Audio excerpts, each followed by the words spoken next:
حصہ مانگیں گے، چھین لیں گے۔ اسی طرح جب زمین کا بٹوارا ہوگا، جب وسائل کا بٹوارا ہوگا، تو اپنا حق، اپنا حصہ مانگیں گے نہیں، چھین لیں گے۔ اور یہ سب کچھ آپ کی کوششوں سے ممکن ہوگا۔ اور انشاءاللہ تعالی جس طرح میری قوم کے ساتھ زیادتی ہوئی ہے، اسی طرح لوگ متحد ہو کر اپنا ہر حق، ہر حصہ، میں ہمیشہ کہتا ہوں کہ ہمیں بھیک نہیں چاہیے، اقتدار میں بھی حصہ چاہیے۔ اسی طرح جس طرح پنجابی کو اقتدار میں حصہ، اسی طرح جس طرح پختون کو اقتدار میں حصہ حاصل ہے، اسی طرح حصہ چاہیے۔ اور اس شہر میں بلدیاتی ادارے ہوں یا کوئی بھی ادارہ ہو، اس بات سے بھی انکار نہیں کہ جب تک مقامی لوگ ان اداروں کے اندر کام نہیں کریں گے، اس کراچی کے اندر ظاہر ہے کہ تباہی اور بربادی کے علاوہ کچھ نہیں ہوگا۔ اور اس شہر کی حالت بدلنے کے لیے ظاہر ہے کہ ہمیں متحد ہو کر اس شہر کے حالات تبدیل کرنے کے لیے ہمیں انتخاب کی سیاست سے بھی اپنے آپ کو الگ نہیں رکھنا۔ یہ جو ہم سمجھتے ہیں کہ صاحب انتخابات سے کیا ہوگا، یقیناً آپ اسمبلی کے اندر کوئی بہت بڑی تبدیلی نہیں لا سکتے، اس لیے کہ اس معاشرے میں، اس پاکستان کی سیاست میں جہاں کثرت رائے پہ فیصلے ہوتے ہو، جہاں اتفاق رائے کی کوئی اہمیت نہ ہو، جہاں دلائل کی، حقائق کی، سچائی کی کوئی اہمیت نہ ہو، جہاں کثرت رائے پہ فیصلے ہوتے ہو، تو ظاہر آبادی کے اعتبار سے تو ہم کم ہیں۔ اس کا مقصد یہ کہ اسمبلی کے اندر آئینی جدوجہد کے ذریعے آپ کوئی بہت بڑا انقلاب نہیں لا سکتے، لیکن اس پاکستان کے اندر بننے والی حکومتوں میں ہم اپنا کردار ادا کر سکتے ہیں۔ اگر انتخابی سیاست کے اندر ہم سب متحد ہو کر ہم دوبارہ سے اپنے مینڈیٹ کو جو بکھرتا چلا جا رہا ہے، جو تقسیم ہوتا چلا جا رہا ہے، اس کو دوبارہ ہم ایک جگہ پر متحد ہو کر جمع کر لیں، تو ہم اس پوزیشن میں آ سکتے ہیں کہ حکومت بنانے اور بگاڑنے میں ہمارا کوئی کردار ہو۔ ہم حکومت بنا نہ سکتے ہوں، لیکن یہ خوف تو ہوگا کہ ہاں یہ حکومت بگاڑ سکتے ہیں، اور ظاہر ہے کہ جو لوگ حکومت بنانے یا بگاڑنے کی پوزیشن میں نہ ہوں، ان کی کوئی حیثیت اس پاکستان کے اندر نہیں ہے۔ ہم یہ بالکل اس بات سے اتفاق کرتے ہیں کہ ہم اگر عددی اعتبار سے اپنے آپ کو دیکھیں تو ہم اقلیت میں ہیں، اور یہاں کیونکہ کثرت رائے پہ فیصلے ہونے، تو اسمبلیوں کے اندر آپ اکثریت حاصل نہ ہونے کی وجہ سے کوئی آئینی طور پر جدوجہد کے ذریعے انقلاب برپا نہیں کر سکتے۔ لیکن بعض اوقات یہ ہوتا ہے کہ آپ اپنے ووٹوں کی صحیح قیمت وصول کر سکتے ہیں۔ متحدہ قومی موومنٹ کے زمانے میں مشرف کو ووٹوں کی ضرورت تھی۔ متحدہ قومی موومنٹ، اس کے پاس قومی اور صوبائی اسمبلی کی سیٹیں تھیں۔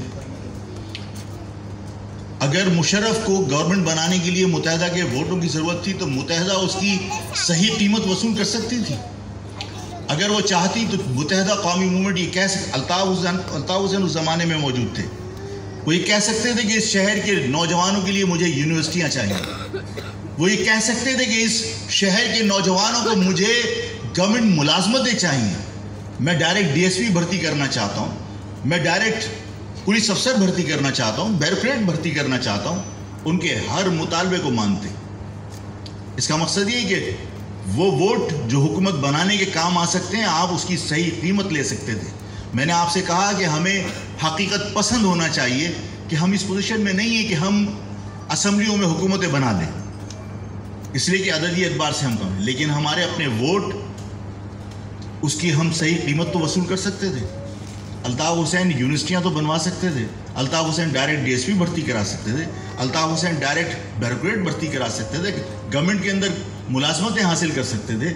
اس شہر کو، سندھ کے اربن ایریاز کو الگ صوبہ بنانے کی بات کی جا سکتی تھی، لیکن الطاف حسین نے صرف 2 مطالبات رکھے: بیت الحمزہ ڈیمولش کر دیجئے اور آفاق احمد کو مار دیجئے۔ میری گزارش سن لیجئے، میری ملاقات ہوئی، مجھ سے اپنی خواہش کا اظہار کر کے مشرف نے ملاقات کی. میں عمرے پہ گیا تھا, مجھے راستے سے 20 لوگوں نے آ کے کہا کہ مشرف صاحب, میں نے کہا نہیں ملنا چاہتا میں. ان کا کوئی بریگیڈیئر تھا, کوئی آفیسر تھا, ان کا پرسنل سیکرٹری تھا, کیا تھا, اس نے آ کے ضد کی ایئرپورٹ پہ کہ ایک مرتبہ آپ مل لیجئے. میں کچھ دیر کے لیے وہاں چلا گیا. میں اللہ کو گواہ بنا کے کہتا ہوں, اس شخص نے کہا کہ تم سمجھتے ہو میں نے تمہارے اوپر ظلم کیا؟ میں نے کہا میں تو یہی سمجھتا ہوں کہ تم نے میرے اوپر ظلم کیا. اس نے مجھ سے کہا نہیں, الطاف حسین نے مجھے متعدد بار فون کر کے کہا کہ آفاق کو مار دو. میں نے کہا ماروں گا نہیں, جیل میں ڈال دوں گا. تو میں نے کہا تم بھی چنگیز خان ہلاکو خان بنے ہوئے تھے, کہ وہ پتہ نہیں چنگیز خان تھا ہلاکو خان تھا. اس سے کسی نے پوچھا کہ تمہیں کبھی کسی پہ ترس آیا؟ تو اس نے کہا ہاں, ایک مرتبہ ایک عورت کا بچہ نہر میں گر گیا تھا, مجھے ترس آ گیا اور رو رہی تھی. تو تم نے کیا کیا؟ کہ لیں میں نے نیزے سے اٹھا کے اس کو دے دیا.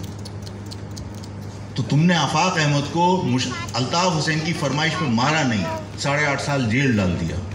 تو میں نے کہا تم نے کون سا اچھا کام کیا؟ میں نے کہا کون سا اچھا کام کیا؟ اس نے کہا آفاق مجھے 4 مرتبہ فون کیا الطاف نے. میں آپ کو صرف یہ بتانا چاہتا ہوں کہ اگر وہ شخص آفاق کو مارنے یا بیت الحمزہ کی ڈیمولیشن کی بجائے اس وقت مشرف کو اس کے ووٹوں کی ضرورت تھی, جو بات میں نے آپ سے کہی, اگر وہ اس وقت یونیورسٹیاں مانگ لیتا تو مشرف بالکل تنہا تمام حکومت کا مالک تھا. اگر اس سے گورنمنٹ ملازمتیں مانگ لیتے, ملتی نہیں ملتی. یہی میں آپ کو سمجھانا چاہتا ہوں کہ انتخابی پالیٹکس سے بھی اپنے آپ کو دور مت کیجیے. آج سے ورکنگ کیجیے کہ اس قوم کے تمام ووٹ متحد ہونے چاہیے. اور اگر آپ کے ذہن میں یہ بات ہے کہ آفاق اتحاد کی بات تو کرتا ہے لیکن ملتا نہیں ہے, تو یہ کھڑے ہوئے انہوں نے جو بات کہی کہ لیڈروں کی پرواہ مت کرو, یہ بات میں 10 مرتبہ پروگراموں میں کہہ چکا کہ دیکھیے جن سے ہم امیدیں لگاتے ہیں ان کو 10 مرتبہ آفاق کہہ چکا کہ کم سے کم ایک نقطے کے اوپر ایک ہو جائے, لیکن نہیں ہو سکتے.